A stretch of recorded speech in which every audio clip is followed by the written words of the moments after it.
Olá, boa tarde! Estamos iniciando a última live da semana. Sejam todas bem-vindas.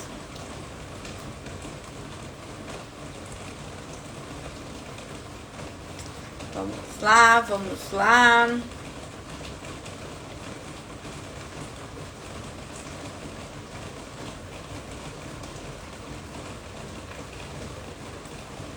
Quem for chegando aí, comece a mandar essa live para suas pessoas especiais. Hoje nós vamos receber uma médica aqui, maravilhosa, como convidada. Uma mulher que tem um propósito lindo. Boa tarde, Lê. Tudo bem?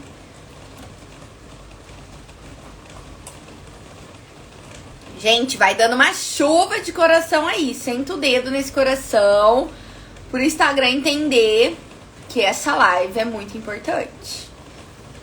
Nós vamos abordar hoje sobre saúde mental de uma forma integral, pois esse é o projeto que eu desenvolvi para o mês de abril, onde eu convidei profissionais da saúde para estar aqui, trazendo conhecimento, trazendo uma conscientização do quanto que é importante nós olharmos para a saúde de uma forma integral, não somente cuidar do corpo, mas também cuidar da nossa mente, das nossas emoções. E hoje nós vamos receber a convidada Vanessa. Já está aí, Vanessa? Pode pedir o convite para eu te aceitar, gatona. E a Vanessa é pneumologista, ela vai se apresentar aqui para vocês e também trazer o ponto de vista dela, né, a percepção que ela tem em relação a este assunto. Vanessa, cadê tu? E aí, gente, vocês estão gostando dessa série de lives? Como que tá pra vocês? O que vocês estão achando do conteúdo? Ontem a live foi sucesso. Vou aceitar a Vanessa aqui, gente.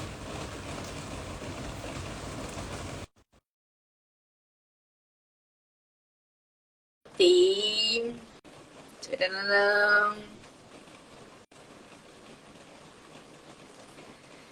Vem, Vanessa!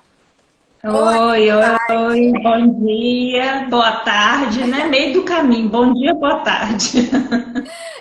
Eu gosto de falar bom dia quando eu ainda não almocei, mas eu vou falar boa tarde mesmo sem ter almoçado. É, aham, porque tem algumas pessoas que já devem ter almoçado, eu também ainda não. É, Tudo vamos bem? fazer. Tudo bem, e você? Como que você Tudo está? jóia, tudo ótimo. Feliz pelo convite, feliz por estar aqui com você hoje, podendo ter essa oportunidade.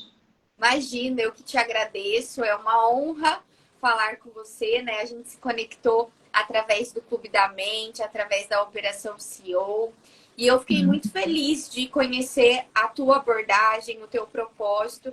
E quando eu criei esse projeto, eu resolvi escolher pessoas que realmente estão nesse caminho de trazer a conscientização, de trazer a informação que a sociedade precisa, né, como um todo. Então, se Uhum. apresente aí para o pessoal, fala do teu propósito. Bom, eu sou Vanessa, eu sou médica pneumologista. Eu atualmente atendo em Macaé, eu moro em Macaé, no interior do estado do Rio, e atendo aqui no meu consultório presencial. Mas eu tenho um projeto também no digital, que é o Vivendo com Asma, que é um projeto para auxiliar o paciente asmático a entender melhor a doença e aprender a conviver melhor com a doença. E nesse projeto, fazendo parte desse projeto, tem consulta online também, mas somente para pacientes asmáticos participantes do projeto Vivendo com Asma. Que legal. E é um tema bem interessante, né, Vanessa? O quanto de pessoas que nem tinham o acesso a essa informação, né? Hoje tem um grupo aí, uma comunidade, né?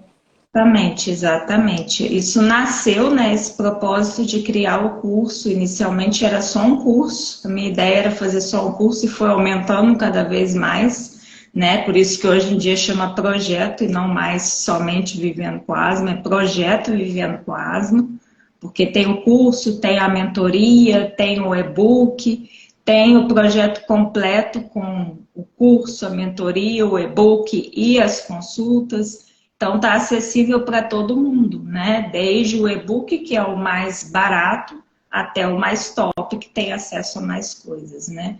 E isso nasceu no momento em que eu passei para o lado de lá. No momento em que eu deixei de ser médica, eu deixei realmente de ser médica naquele momento e me tornei paciente. Então, foi vivendo como paciente que eu percebi a importância de trazer muitas informações e usar a internet para isso. É um mecanismo, hoje em dia, maravilhoso que a gente tem de poder falar com o mundo inteiro e quanto que precisava trazer essas informações. Porque eu me vi como paciente e sem saber informações. Eu não sabia informação do que eu tinha, nem como médica, eu não conseguia raciocinar como médica naquele momento, e não tinha informações nem como paciente. Eu buscava informações e via muita coisa errada. Uau. E aí, depois que eu melhorei, eu fiquei pensando o que eu podia fazer na minha área de pneumologia, o que faltava fazer, o que faltava, o que eu podia ajudar e contribuir. E aí veio a ideia da asma, até pela frequência com que tem asmáticos, né? A incidência de asma é muito alta e a maior parte do meu atendimento sempre foi asma. E por ver muita informação errada sobre asma divulgada por aí. Tem muita que eu chamo sempre de crendice popular. Tem nome errado, tem gente que não sabe o nome da doença, acha que é bronquite o que tem, e não é, é asma. Tem gente que acha que a asma tem cura, e não tem, tem controle, mas é crônica. Então tem muita informação errada. Então, vendo tudo isso, e eu me vendo como paciente antes e sofrendo como paciente, eu resolvi ajudar um pouco mais do que eu ajudava só com o meu consultório físico. Eu comecei a achar que era muito pouco o que eu fazia só com o consultório físico. E aí foi nascendo, Vivendo com Asma, né? Que nasceu como um curso, era só aulas online para ensinar o paciente a conviver melhor com aquilo. E depois, à medida que foi desenvolvendo aquilo, eu fui vendo a necessidade, que eles tinham necessidade de mais coisa. E aí foi criando os outros ângulos do projeto, né? E foi expandindo cada vez mais. E que nós tenhamos mais profissionais assim como você, que através de uma vulnerabilidade, né, através de uma descoberta aí, de uma dificuldade que você teria que começar a enfrentar para o resto da sua vida, você transformou isso em conhecimento. E é muito nosso propósito aqui na internet, né? Inclusive, para todo mundo que está vendo essa live, tira um print e marquem a Vanessa, marquem eu lá no print nos stories, que você vai ganhar um e-book que a Vanessa preparou com muito carinho, com algumas dicas de saúde, né? Não somente a saúde física, mas também a saúde como um todo. Eu amei o e-book dela, tá bem completo. E esse é um presente dela para vocês, né? Além da presença dela, que é um presente para nós, ela fez esse e-book. Então, qualquer print que for compartilhado, marcando a gente, você vai receber o e-book. Eu vou te chamar depois e mandar até o final do dia. E, Vanessa, na tua experiência clínica, como que chega essa questão emocional para você? Porque eu interpreto, conversando com vários profissionais, e todos eles me falam assim, nossa, dentro do consultório, dentro do atendimento, a gente tem que ser um pouco psicólogo. E como que é isso para você? Não é pouco psicólogo, não. É muito psicólogo. Pelo menos na minha área, na pneumologia, é muito psicólogo que a gente tem que ser. Então, assim, os pacientes chegam realmente em sofrimento, né? Eu sempre percebo, assim, o andar do paciente até vir sentar no consultório, né, na minha frente, ele já vem com o andar mais caído, ele vem com humor tanto depressivo quanto ansioso também. Eles sempre chegam assim. Acho que eu não posso citar nenhum paciente que chegou calmo, tranquilo, sorridente para a primeira consulta. Então, o início é sempre, a gente precisa sempre acolher o paciente e ouvir com calma e atenção. Porque muito do que ele precisa ali num primeiro atendimento é isso, é acolhida, para depois ele realmente conseguir se tratar. Então, assim, Letícia, eu vejo como fundamental a abordagem como um todo do paciente mesmo. Não tem como eu olhar para ele, isso eu nunca tive na minha vida. Desde o início, eu sempre tentei ter essa abordagem completa, mas eu acho que isso ficou melhor quando eu sofri, né? A abordagem completa se tornou ainda mais a minha missão. Mas eu sempre tentei olhar o paciente como um todo. Porque não adianta eu querer tratar, por exemplo, vamos voltar a falar um pouquinho da asma. Não adianta eu querer melhorar a asma se esse paciente está muito ansioso, se ele está muito depressivo. Depressivo, talvez ele nem use a medicação. Ele não vai confiar em usar aquela medicação, ele vai gerar desconfiança em relação àquilo. Então, não adianta eu querer tratar só a minha parte, fazer só, é só o seu papel tratar o pulmão do paciente. Mas o pulmão não está isolado ali. Esse pulmão está dentro de um corpo que tem coração, que tem rim, que tem fígado e que tem mente, né? Não adianta eu querer melhorar um pulmão num indivíduo que é sedentário. Eu preciso que ele melhore um pouco a falta de ar dele, que ele me fala, eu tenho falta de ar, não consigo fazer nada. Mas você não chegou aqui andando? Você chegou aqui andando. Então você vai começar andando. É isso que você vai fazer. Você vai tirar 5 minutos do seu dia e vai caminhar. 5 minutos, mas como caminhada, como atividade física.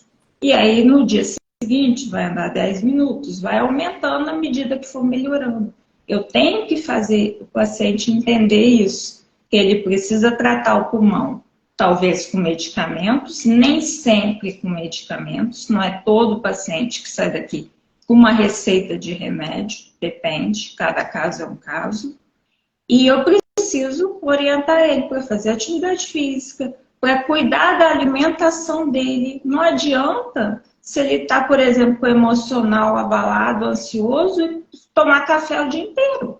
Ele não vai melhorar nunca a ansiedade dele. Então, eu preciso abordar tudo isso com ele. Se eu quiser melhorar o pulmão, eu não posso esquecer que esse pulmão está inserido no organismo. Então, essa visão do todo sempre foi minha meta. Mas, realmente, depois que eu vivi o que eu vivi e que eu tive muito atendimento individual, quer dizer, vou olhar para isso aqui que você está me falando e pronto, acabou. Depois que eu vivi isso assim reverberou dentro de mim com uma força enorme. Hoje em dia, para mim, é inaceitável olhar só o pulmão, né? Então, assim, ficou muito mais forte isso. Eu não consigo acreditar em tratamento individual para um órgão só. Com certeza. E em relação a esse atendimento multidimensional, né? Olhar de fora, mas como um todo, como você está dizendo, né? Não só a parte... Eu gosto de trazer também isso na psicoterapia, também trazer na comunidade, trazer nos stories, o quanto que a gente precisa olhar para tantas áreas da nossa vida, porque elas em conjunto formam a nossa realidade, né? Então, até mesmo a parte social, aonde que esse paciente está inserido, quais são as crenças dele, né, em relação à asma, em relação à psicoterapia, o que as pessoas dizem sobre isso, o que ele aprendeu até hoje sobre isso, o quanto de pessoas apoiam, como que é a rede de apoio, como que é a parte emocional. Ele tem ficado com o humor mais depressivo ou ele tem ficado com o humor mais oscilando, humor ansioso? Como que está sendo a outra parte da situação, os relacionamentos, né? A atividade física, como que está sendo essa saúde com o teu tempo? Porque, olha, você falando sobre a asma, eu já escutei que quem tem asma não pode fazer exercício físico, não pode fazer esse esforço. Olha só que informação totalmente equivocada. Ele deve fazer atividade física, na verdade. Porque isso vai trazer uma melhora, ele vai se sentir melhor, emocionalmente falando, né? E ele vai se sentir melhorando com o tratamento, ele vai perceber a melhora dele. né? E precisa. Na verdade, o paciente asmático precisa perder peso, precisa fazer atividade física, tem uma série de coisas. Mas só tomar o remédio e pronto. Né? Muitas vezes é assim, eu tenho que às vezes mudar um pouco a cabeça do paciente. O paciente às vezes vem à consulta médica, primeiro querendo aquela consulta rápida, e a minha consulta não é rápida, né? Porque eu tento abordar tudo isso, né? Às vezes não dá tempo num primeiro contato de eu descobrir tudo isso, vai descobrindo ao longo das consultas dele. Mas eu tento abordar tudo isso. E porque eu não vou focar só em passar uma receita para ele, em dar um remédio para ele usar e pronto, acabou. Eu preciso orientar o porquê que ele precisa daquele remédio, como ele vai utilizar. Então, tem uma série de coisas que a gente tem que abordar. E às vezes o paciente vem querendo só o remédio. Ele chega aqui, quer que eu dê o remédio, pronto, acabou. O resto ele acha que às vezes é bobagem. Ah, é bobagem fazer atividade física, eu nunca fiz, não preciso fazer. Outra coisa que eu mando fazer muito, se vacinar como prevenção. Aí muitos me falam, nunca tive gripe, para que eu vou vacinar para gripe? Então, assim, tem todo um convencimento do paciente também da importância desse olhar como um todo. Né? O paciente tem que ser educado para entender por que precisa desse olhar como um todo. Mas depois que ele entende e faz o tratamento da maneira como eu proponho, a resposta é outra coisa. O efeito, né, é bem imediato, né?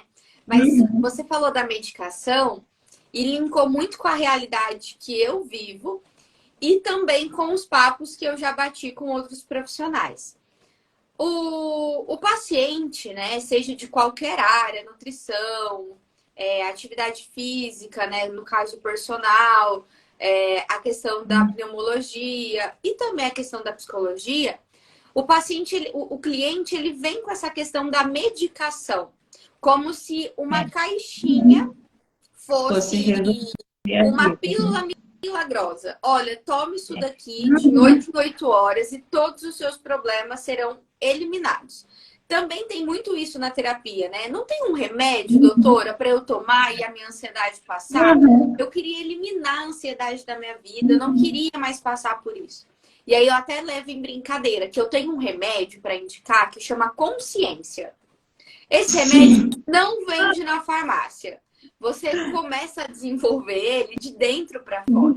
Porque a consciência, né, tudo que você está dizendo aqui, linkou muito. Porque se o paciente busca o atendimento para asma, olha, descobri, né, ou estou com sintomas e quero descobrir esse diagnóstico. A primeira coisa que o paciente precisa é se conscientizar do estado dele atual. Eu tô depressiva, eu tô ansiosa, eu tô com problema onde? Diagnóstico. Beleza. A partir disso, são movimentos de consciência diariamente, né, Vanessa?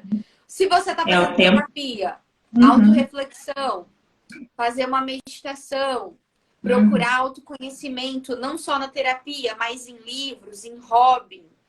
Como que é a forma de você conscientizar? Na verdade, talvez não seja essa a pergunta. Como que você traz a conscientização para o paciente que te procura? Como que é essa parte da consciência aí para você? Primeiro, eu tento entender para mim, né? E aí eu tento explicar para ele, mostrar para ele, para ver se ele concorda com a minha avaliação, né? Primeiro eu avalio e aí eu explico, né? É muita conversa, na verdade. Eu digo que a primeira consulta é conversar demais, até porque a asma, o diagnóstico é pelos sintomas. Então, assim, não é um exame complementar, um raio-x que vai mostrar, ele tem asma. Diagnosticou pelo raio-x, não. É pelos sintomas. Então, é pela conversa, pela anamnese que tem ali no consultório. Então, eu tento conversar, fazer a análise dele completa para eu entender. E aí, tento explicar para ele o que está acontecendo, como é que está, o que pode estar piorando a asma dele, para ele ir se encaminhando e tratar aquelas situações também. Mas, assim, uma coisa que é bem importante falar, Letícia, que às vezes as pessoas confundem, né? Eu não faço medicina alternativa, né? Às vezes a pessoa me procura entendendo errado. Essa visão do todo, gente, isso é o que a medicina orienta, a medicina tradicional. Então não é nada que não tenha comprovação científica. O olhar do todo é o papel do médico. Infelizmente, a medicina com a disseminação aí de exames complementares, de novos exames, de ressonância, tomografia, agora com a inteligência artificial, com essa disseminação de exames, a medicina rumou para outro lado de só pedir exame e só saber diagnosticar com exame. Mas a medicina tradicional, o que a gente é orientado a fazer, o que deveria ser feito e o que tem comprovação com o estudo científico, é fazer toda a abordagem, desde a história clínica bem feita, para daí sim você saber pedir quais exames você precisa pedir. E esses exames são complemento da história clínica, né? Esses exames não vão fazer o diagnóstico sozinho, né? Então, assim, só um adendo nesse lado, né? Então, o que eu pratico é tudo medicina tradicional, é tudo com base em evidência científica, tá? A diferença de medicina tradicional para medicina não tradicional, as alternativas, é que a medicina alternativa ainda não tem comprovação científica. E a medicina tradicional tem estudo científico, tudo nosso é baseado em estudo. Eu não tiro nada da minha cabeça e falo, na minha experiência é isso. Não, não é a minha experiência. É a experiência de uma série de pessoas que já fizeram aquilo. Tudo seguido em diretrizes, nas recomendações, então é tudo baseado em estudo científico, é tudo ciência. Então, essa visão do todo, isso é ciência, gente. É isso que precisa entender. Isso é o correto. Não tem como tratar um órgão isolado no corpo. O órgão não está isolado. Você tem como tratar só a mente e esquecer de tudo que o indivíduo tem, esquecer de onde ele mora, de com quem ele convive. Não tem como. Não tem como esquecer de tudo o resto. E é a mesma coisa na medicina. Isso é o correto. E não tem como assim, gente, não é que eu dou conta disso tudo, pelo amor de Deus, eu não sou Deus, não, eu faço a parte médica. Eu só tento saber o todo e avaliar o todo para orientar que caminho que ele vai seguir. Para onde ele vai, se ele vai para o psicólogo, se ele vai fazer uma atividade física, se precisa ser de repente um pilates, ou se ele pode ir para uma academia tradicional. Então é para orientar. Se ele precisa ir na nutricionista, é para orientar qual caminho ele tem que seguir. Mas eu preciso dos outros profissionais, preciso de outras especialidades médicas, às vezes. Então, eu não dou conta de tudo sozinho, não, tá? É só olhar para o todo. Não é tratar o todo eu sozinha, não. Porque às vezes as pessoas, né, e não julgando outros médicos que não têm essa mesma diretrizes, mas o que eu escuto, né, na minha realidade é que cada vez mais alguns médicos estão atendendo num curto período, não perguntando essa forma como um todo, né? Eu tenho até, infelizmente, ela não pôde participar, a Tiesca, que é uma médica geriatra, mas em breve a gente vai estar fazendo uma live juntas. E ela traz exatamente o que você trouxe aqui. Essa consulta demorada, não para estar ali questionando a vida do paciente, se ele faz certo ou não, mas sim olhando para o todo. E que bom que você trouxe essa informação para todo mundo que está aqui, que isso é ciência. Quando o paciente vem até o meu consultório, eu não consigo olhar o problema do relacionamento atual. Eu consigo trazer uma orientação, um direcionamento a partir do momento que eu entendo como que foi a infância dessa pessoa. Como que é o relacionamento dos pais dessa pessoa? O que ele aprendeu sobre relacionamento? E isso relacionado também a um transtorno de ansiedade, um transtorno depressivo. Não é olhar para o problema em si, mas sim quais são as arestas desse problema, né? O que está em conjunto com essa dificuldade, qual que está sendo a barreira da consciência para a pessoa entender que realmente ela tem um problema, que talvez ela não vai poder estar no mesmo ambiente de que outras pessoas, ou talvez pedir a opinião das pessoas ao seu redor, porque essa opinião nem sempre é a correta, né? Você tem essa dificuldade também de contradizer com a opinião, geralmente, da rede de apoio? Sim, sim, existe isso também. Na verdade, eu falo que assim, é muito mais difícil ser médica como eu sou. Dá muito mais trabalho, Tá. na verdade, né? Eu fico vendo, às vezes, alguns colegas que vão lá e passam o remédio e pronto, acabou. Ah, ele tá com falta de ar, eu passo a bombinha para asma e pronto, acabou, porque deve melhorar. Ele tá com falta de ar, deve melhorar aquilo, ele vai acreditar que vai melhorar e melhora. Mas não é assim, né? Tá com falta de ar, mas vamos conversar, vamos tentar entender de onde está vindo essa falta de ar. Porque às vezes é emocional, às vezes é só emocional. E aí o paciente vai em outro colega e sai de lá com uma receita de uma bombinha. Porque dá mais trabalho, muito mais trabalho eu ter que conversar e entender a história toda. Então, nessas consultas rápidas, e eu também vivi isso, gente. Eu tô falando, não é porque eu tô querendo falar mal de colega e eu sou a ótima, não. Tem um monte de médico muito bom por aí. Muitos, graças a Deus. Ainda tem. Mas eu passei por muita consulta de 15 minutos, de 10 minutos. Deu mal poder sentar ali e começar a falar. E eu tinha um monte de coisa para falar, eu tinha um monte de sintomas, tinha muita coisa. E não podia falar. E eu era médica, eu era colega, e o colega tinha coragem de me atender em 15 minutos. E eu pensava assim, imagina ele com o paciente. Então foi uma decepção muito grande para mim ficar com o paciente, entendeu? Porque dá trabalho mesmo. É uma consulta muito mais demorada e é uma consulta que muitas vezes você tem que convencer o paciente e o acompanhante dele. E, na verdade, eu até gosto que venha com acompanhante. Porque o acompanhante, às vezes, conta coisas que o paciente não conta, né? O paciente, às vezes, paciente que já sofre há muito tempo, tem sintoma há muito tempo, ele releva muita coisa que ele sente. E não conta. Então, assim, eu digo que comigo é meio difícil me contar, porque eu praticamente arranco. Eu digo que é igual confissão de padre, daqueles padres antigos. Eu vou arrancando delicadamente, mas vai saindo, não passa nada. Teve um que comentou de mim, ó, lá não passa nada, lá você vai falar até sem perceber que tá falando. E é isso mesmo, porque tem que falar, né? E às vezes vir um acompanhante ajuda muito. Né? Na verdade, tem acompanhante que atrapalha e tem acompanhante que ajuda. A maioria, graças a Deus, ajuda muito, porque traz outras informações, traz outro olhar sobre aquilo que está acontecendo. Né?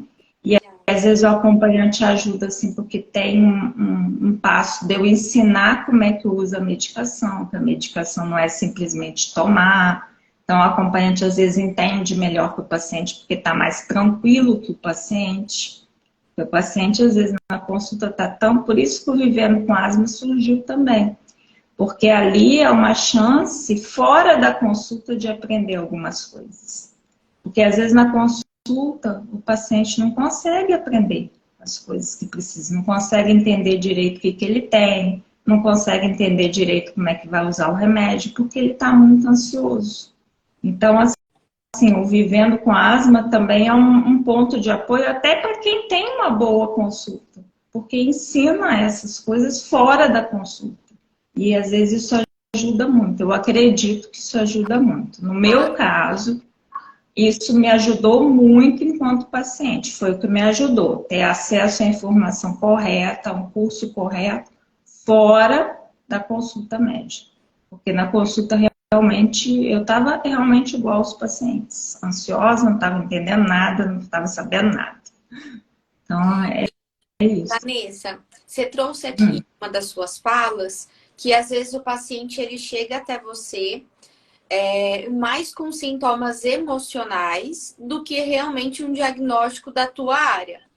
Fala mais um pouquinho sobre isso, né? O que que você percebe essa desregulação emocional com as pessoas que chegam até o teu consultório? Eu acho que vale a pena falar sobre isso para as pessoas realmente que estão aqui assistindo, ou que também vão ver essa live que vai ficar salva, para entender o quanto que o lado emocional tá ligado com o lado físico, né? E procurar a especialidade correta e também procurar profissionais capacitados, assim como você, que olha com o todo e dá uma medicação. E por que eu tô dizendo isso? Eu recebi uma paciente no consultório já medicada por um profissional que interpretou que ela tinha ansiedade. E aí, eu achei estranho, porque os sintomas realmente eram de pessoas ansiosas, mas não estava tendo perca na funcionabilidade do dia a dia, né?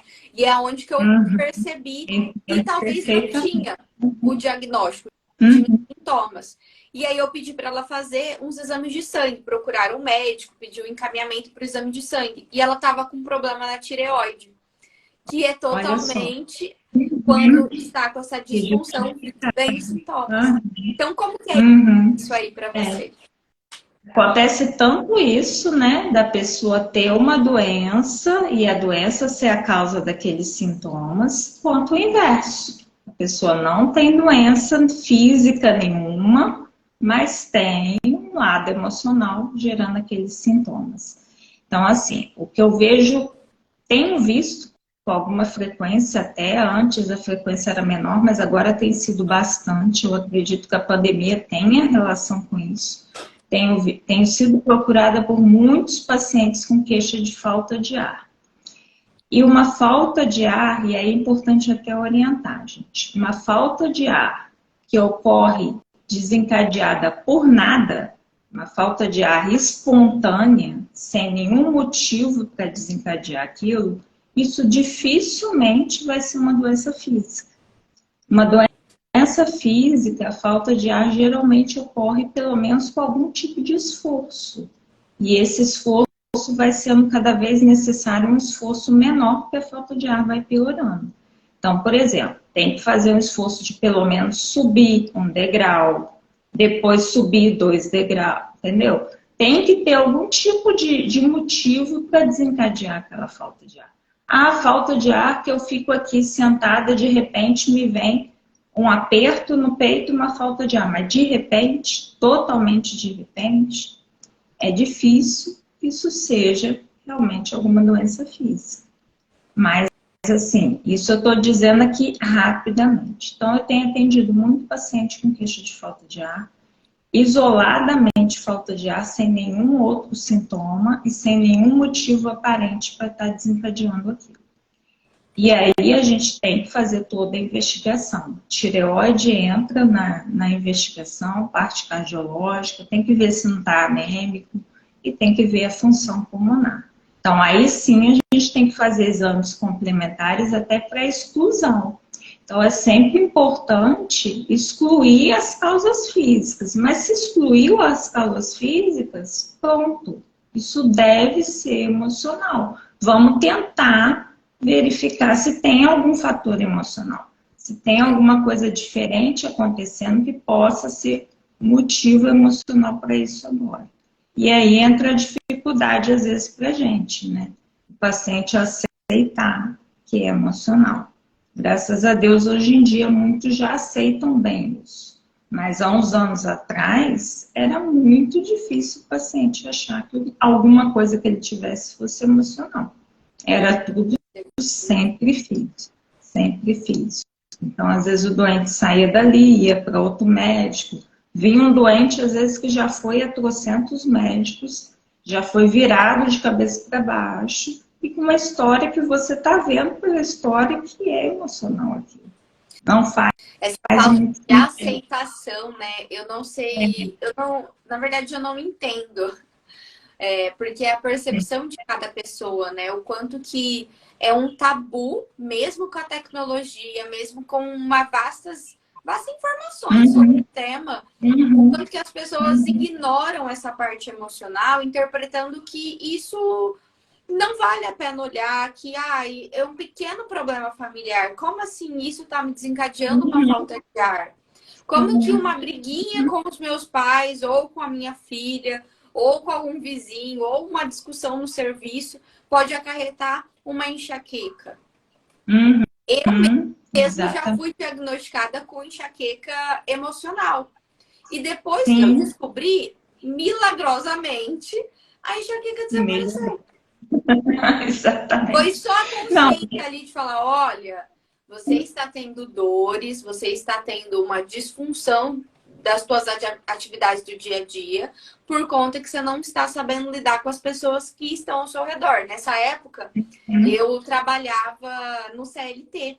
E o quanto eu já fiz cirurgia da garganta para tirar a amígdala. Então, são coisas que hoje, né, eu não tenho nenhum problema de dizer isso na internet, de que eu já fui muito vítima da somatização.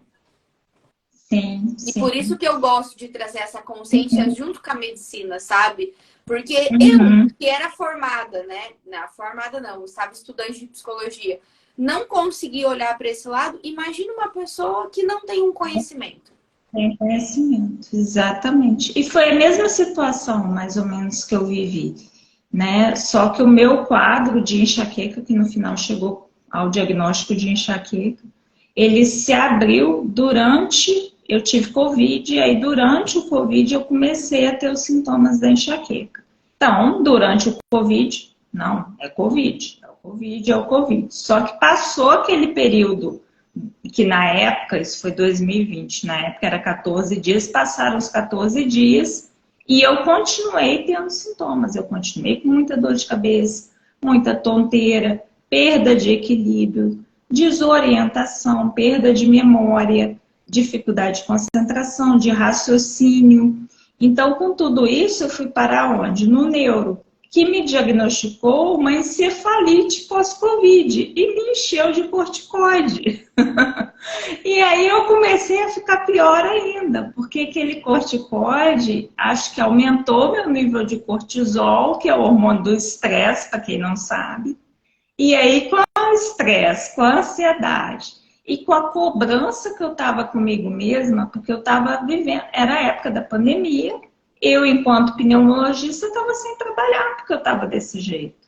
Então, eu me cobrava muito que eu não estou trabalhando e está todo mundo morrendo aí, como se todo mundo morrendo, a culpa fosse minha, né? E eu não entendia que era emocional tudo que eu estava vivendo. Até porque os médicos que eu procurei, ninguém levou para o lado emocional. No final é que eu comecei, não, eu preciso, isso deve ser emocional, pronto, acabou, vai ser emocional. Eu que tomei uma decisão assim que ia ser emocional e que assim eu ia resolver. E é aí que eu fui buscando o caminho para isso, mas foi meio que uma decisão assim, meio abrupta. Acho que Deus que mandou lá uma luz, porque até então eu também não estava pensando no emocional. Para mim era do Covid, era tudo o Covid, a culpa do Covid, igual tudo nessa época. Nessa época só se pensava nisso, só se falava disso, era só isso. E como o meu quadro veio durante o Covid, aí então ficou mais isso. Né? Então eu também vivi esse lado de eu mesma não conseguir raciocinar para mim, não conseguir pensar que era o emocional desencadeando aquilo ali e ficar buscando uma causa física. Eu tinha sintoma físico, eu tinha perda de equilíbrio de cair em casa. Né? A dificuldade de raciocínio era enorme, eu não conseguia ler livro, eu não conseguia conversar, porque daí eu começava a conversar com meu marido, aí eu saía na cozinha para pegar um copo d'água, quando eu voltava e ele continuava a conversa, eu não conseguia continuar, porque eu não lembrava mais nada.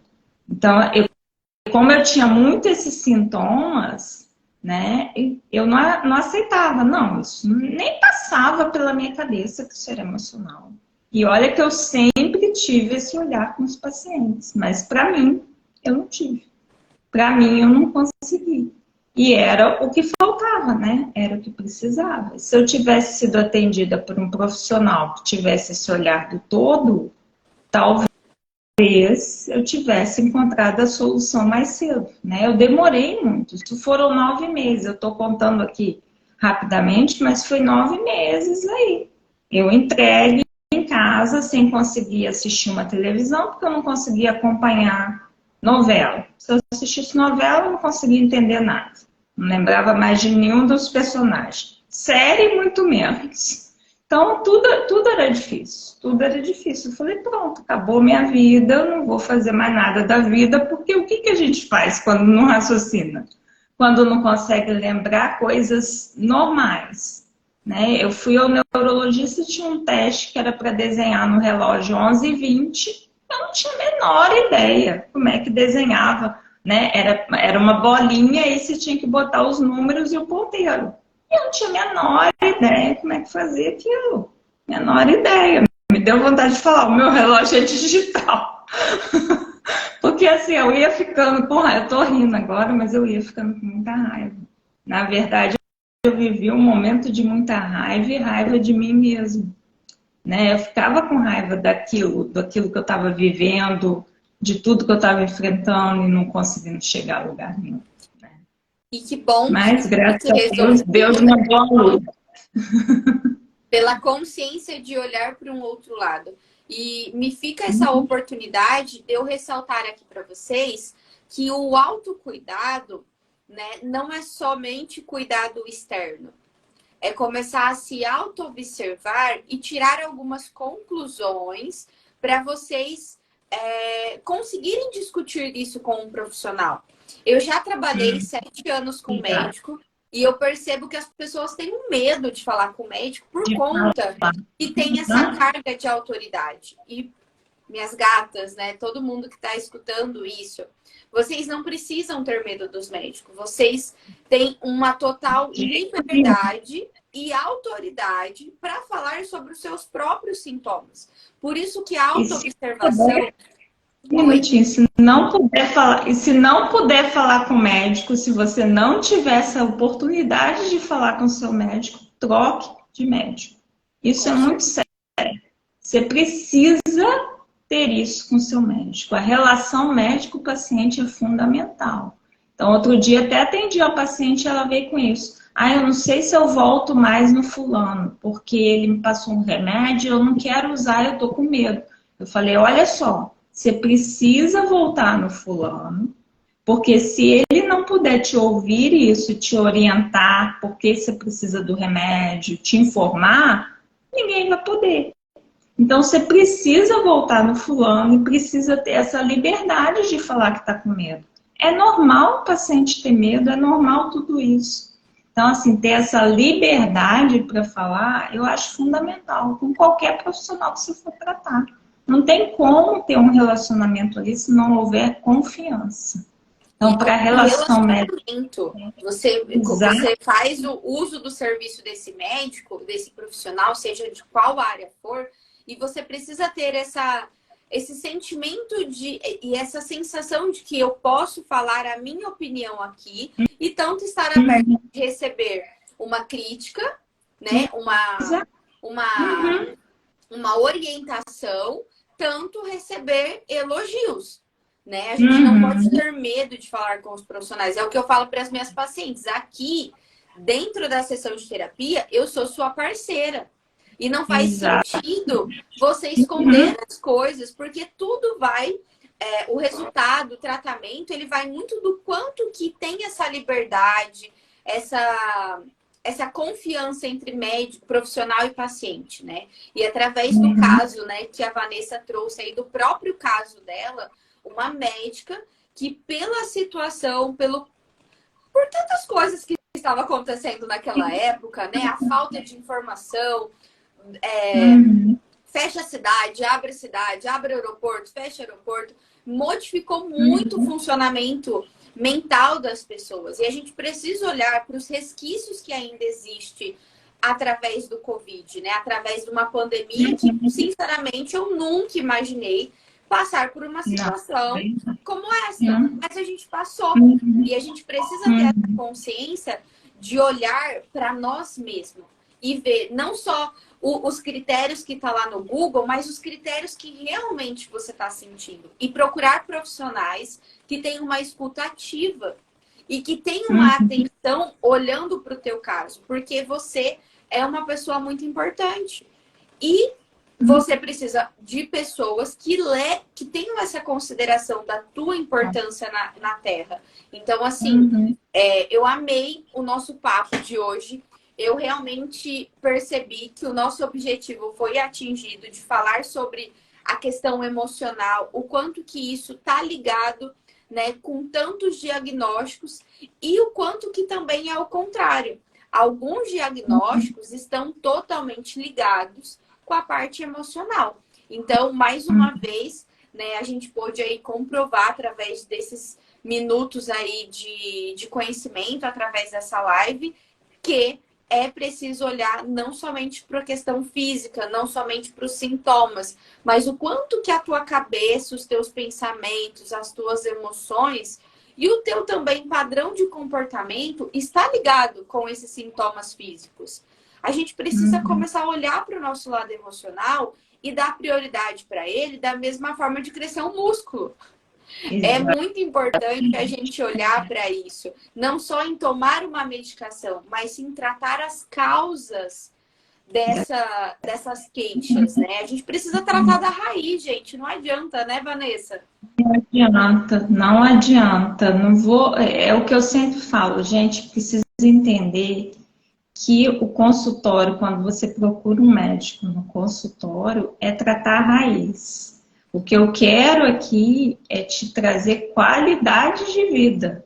Não é ficar apagando incêndio, não é ficar te tratando crise. Eu quero que você não tenha crise. Eu quero que você possa se sentir bem. E para se sentir bem é mudar o todo, dos pés à cabeça. Não adianta. Então não é tomando uma pílula mágica.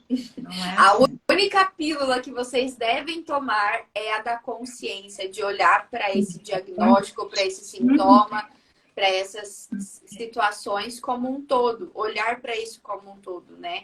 E é importante a gente estar adquirindo esses conhecimentos que, graças a Deus, hoje a gente tem essa tecnologia aí nas nossas mãos para não só procurar critérios no Google, né? Mas procurar informação para saber lidar, né? Tem muita coisa gratuita, gente, que assim, a gente que complica. A gente que complica, exatamente. É só saber onde procurar. É isso aí. Vanessa, muito obrigada mais uma vez pela tua presença, por você ter cedido aí do teu horário de almoço para estar falando aqui com a gente. Muito obrigada. E, gente, tira o print para vocês ganharem um e-book. Só tirar o print e marcar a gente, que eu envio um e-book, né? Fala aí desse e-book, Vanessa, que você que preparou. Esse e-book, ele não é sobre asma, né? Todo mundo deve achar que eu só falo de asma e só atendo asma. Não, não sou asmóloga, não. Eu sou pneumologista. Mas o e-book é sobre qualidade de vida. Tá? São alguns passos, porque o que eu mudei na minha vida foi minha qualidade de vida. Né? Eu foquei mais nisso e foi isso que me trouxe o controle. Então, o e-book é mais ou menos os passos que eu adotei. O que eu fiz, qual a adoção de hábitos saudáveis, o que eu mudei na minha vida. Então, o e-book é isso, sobre qualidade de vida. O que é qualidade de vida, né? E alguns passos, 10 passos para poder se atingir. É claro que tem muito mais passos para atingir, mas cada um precisa de um daqueles ali, de um norte daqueles ali. E um por vez, né? Eu gosto de falar sobre essas mudanças de hábitos para as pessoas, que a gente não muda tudo e no mesmo momento na nossa vida. A gente vai mudando as nossas atitudes, as nossas decisões aos poucos. Então, assim, quem faz tudo acaba não fazendo nada. Então, tira o print dessa live para você começar a observar quais passos você precisa dar e escolher um passo para você começar a partir de hoje. Ah, semana que vem esse passo já está incluso no meu dia a dia? Aí sim você dá abertura para um novo hábito. Um hábito, gente, ele demora para ser formado até mesmo no nosso sistema neural. Então, assim, não vão pensando. E em relação a qualquer coisa que acontece do dia para a noite. Ah, eu vou começar uma academia e eu vou ter muita vontade de ir para academia e não vou faltar um dia. É um hábito. Ah, eu vou fazer uma alimentação saudável. nossa, eu vou começar a me alimentar hoje de forma saudável e para sempre eu vou ser assim com uma facilidade. Não, você vai formando aos poucos o hábito e tá tudo bem você falhar às vezes. A constância, ela traz esse significado de retomar. Então, mantenha-se ativa mesmo quando você falhar algum dia ou outro. É sobre isso. E se perdoe por falhar, né? Acho que também isso é importante. Né? Isso mesmo. Mais uma vez, obrigada pela tua presença. Que seja a primeira de muitas lives para trazer conhecimento aqui. Com certeza. Estou aí à disposição. Te agradeço muito pelo convite. Gosto bastante de vir aqui e falar, contribuir com vocês com o que eu puder. Tá? Muito obrigada, gente. De coração. Estou assim, finalizando essa série de lives radiante. Pode falar, desculpa. Agradeço a todo mundo que esteve aqui com a gente também, que perdeu um pouquinho do seu tempo para ganhar tempo na vida. Ai, amei essa frase. Saiu do nada aqui. Então, eu falei, perdeu, só, né? Depois eu falei, perdeu não. Olha, eu achei assim, né? Você perdeu um pouquinho do seu tempo aqui, às vezes está almoçando e vendo a gente, ou está no trabalho, ou está fazendo alguma outra coisa, mas através dessa perda de tempo, você ganhou conhecimento, ganhou vida, né? Porque conhecimento é vida.